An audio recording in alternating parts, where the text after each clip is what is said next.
Vignette 3. Attack on the Badulay Garrison by Dr. Mohammed Sadiq.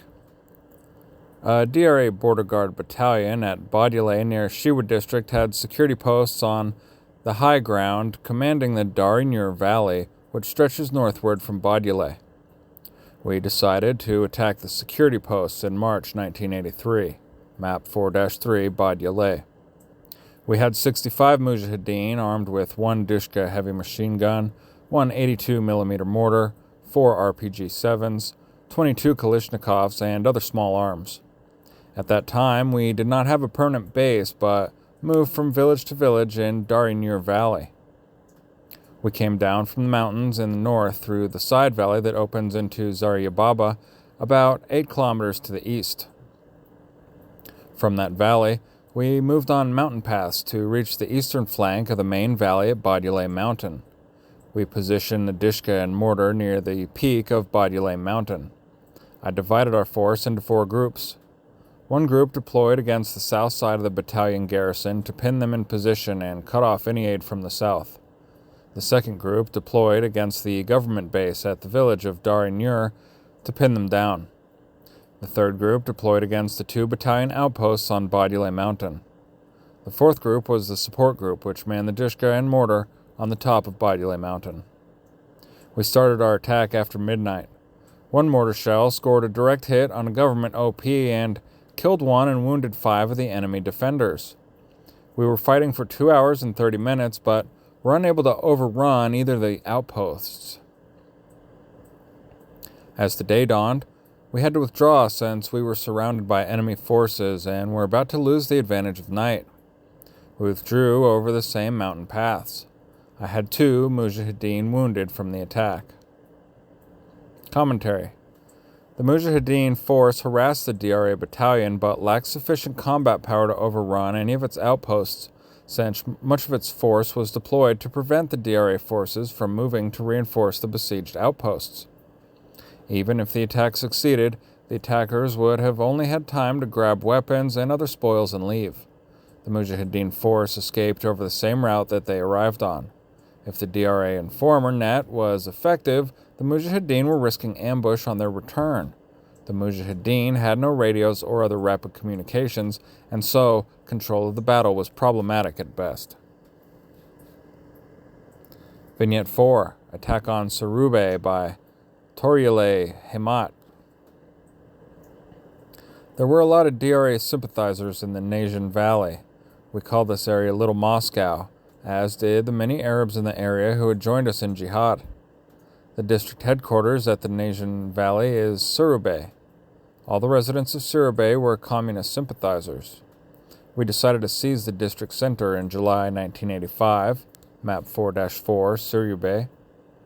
It was a combined action by the forces of Hikmatyar, Sayaf, Mohammadi, and Khalis, HIH, IUA, IRMA, and HIK.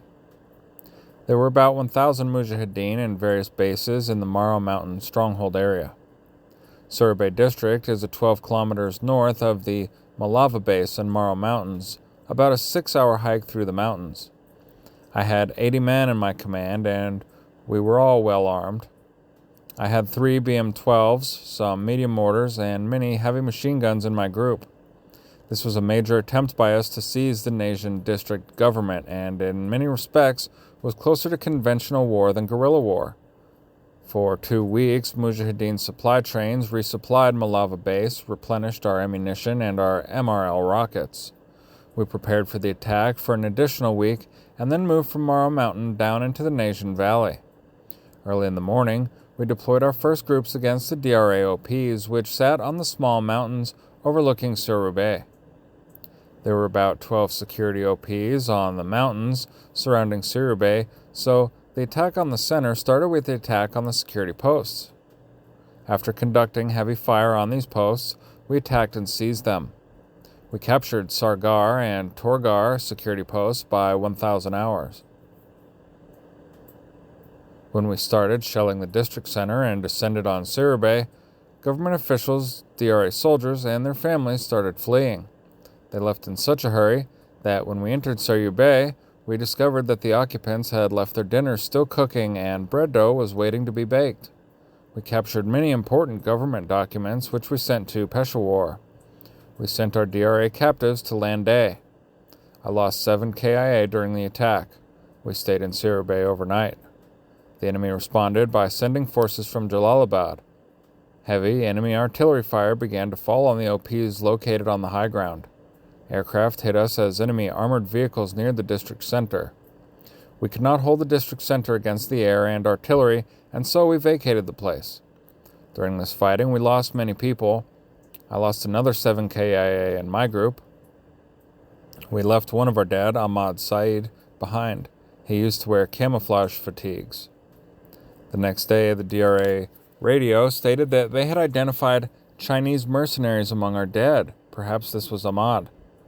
2 days later, we attacked Siribay again, and I lost yet another 7 MIA. I had lost 21 of 80 men in this action.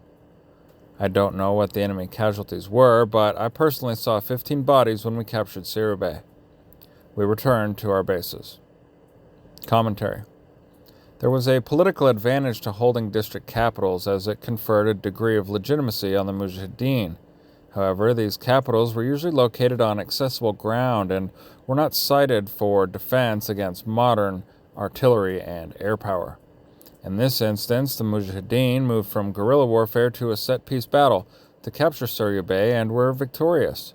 However, their attempt to hold the prize resulted in heavy losses and no political advantage. The outposts overlooking Siribay appear to have been sited rather haphazardly with little planning for mutual support. The DRA evidently fragmented their force to little advantage. Vignette 5. Storming Gulai by Haji Malagniyar. The Nangarhar Agricultural Irrigation Project was located in Shinwar District, Nangarhar Province, southeast of Jalalabad. The massive irrigation project was built with Soviet help and guarded by several DRA military garrisons. No map. A battalion and some militia units protected the irrigation system. The battalion was garrisoned at the main water pump some 1.5 kilometers north of Gulai. Gulai is 3 kilometers northwest of Ganakel. A canal runs parallel to the main road north of Ganakel, and a militia unit guarded a bridge on this road. Another battalion protected a bridge further to the northwest. Our base at Marochina was 7 kilometers west of Gulai. There were no people left in Gulai since everyone had migrated. I had 59 Mujahideen armed with an 82mm mortar and 12 RPG-7s. The day of July 1985 was the last day of fasting in Ramadan. The next day would be the feast of Ramadan, Eid al-Fitr. We felt that many DRA soldiers would celebrate the festival at home, making this a good time to attack. As was our custom, we prayed to God and put the Quran inside the cloth sadar. We held the sadar high and had every Mujahideen pass under it to ask God's blessing on us. We walked to Gulai and spent the night of July 8th in an abandoned house. I selected 4 groups of 8 to 10 men each to divert and contain the outposts at the Nare Pool Bridge, the Ozda, Gundai Hill, Smots Hill, and the Spinquar Siphon. I had radio communication with all groups. I commanded the 19 men in the main attack. Each containment group had 2 RPGs, and the main attack group had 4 RPGs.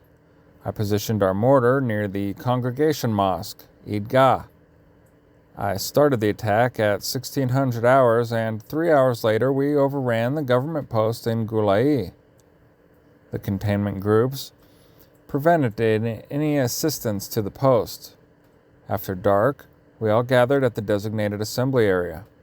We had 2 WIA. The enemy lost 3 KIA and 2 POWs. We also captured 11 Kalashnikovs, 100 boxes of badly needed ammunition, and some hand grenades. Commentary. Radios greatly helped coordinate Mujahideen actions. Evidently, Attacking during the Feast of Ramadan also helped. Because the DRA had to protect military, political, and economic installations, this spread the DRA force thin and inhibited offensive actions. The agricultural project was vital to the economic well-being of the area, and although the Mujahideen attacked the military posts, they did not attack the canals.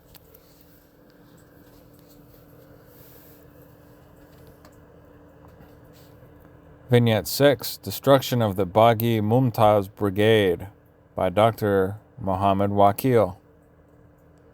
In 1988, the DRA deployed a security brigade north of Kabul to secure the route for the withdrawal of the Soviet 40th Army. It was stationed on the Kabul-Charikar Highway near the road junction with the road leading to Shakardara, the district headquarters of Shakardara District. The brigade was stationed in the Mumtaz Orchard, and it was called the Baghi Mumtaz Brigades. Map 4-5, Shakardara. My brother, the late Commander Wasil, was the overall commander for the many factions involved in this battle.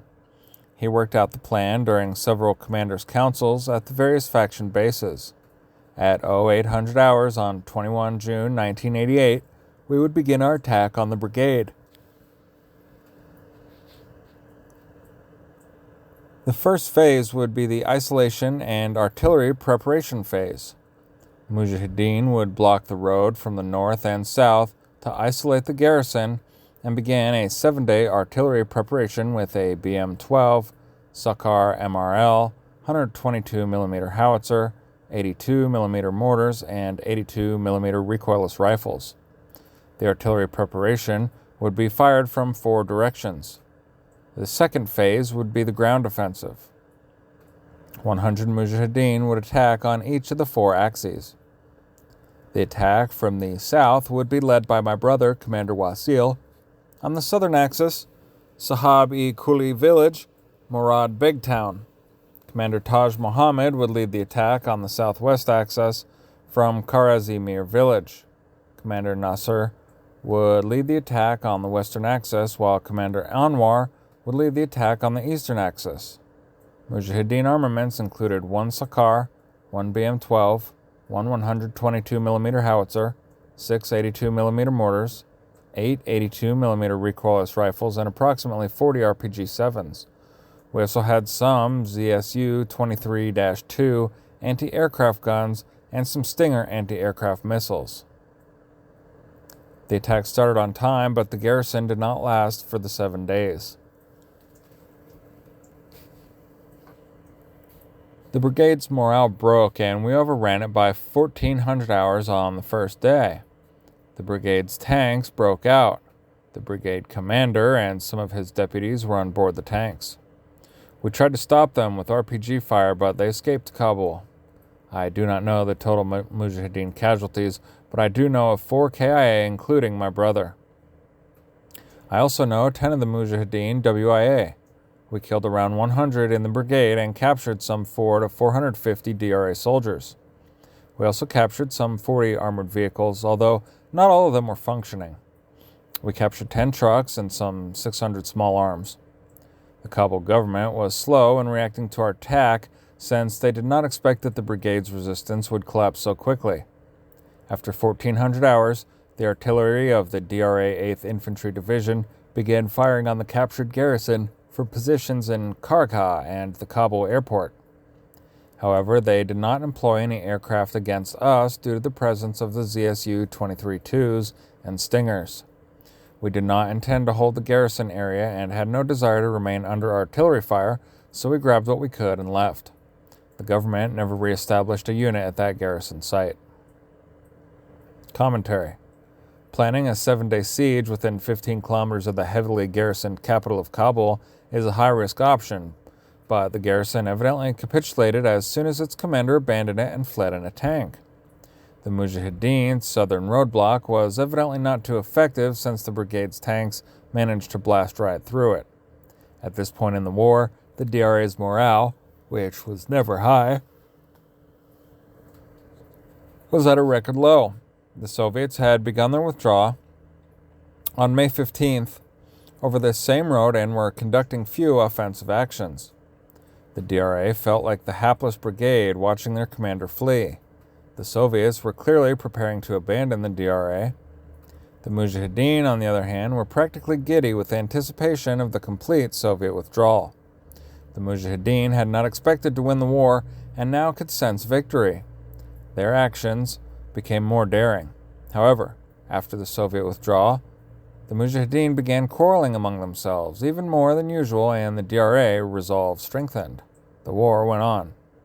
Coordinating an attack by different factions with uncertain communications from four directions is also a high-risk option, which chances fratricide. However, audacity prevailed, and the Mujahideen quickly destroyed a larger force.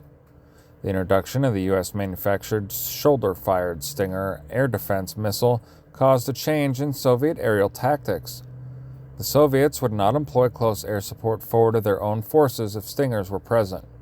Further, a Mujahideen rocket attack on the Kabul airfield about this same time reportedly destroyed 5 Su-25 close air support aircraft and damaged 3 others.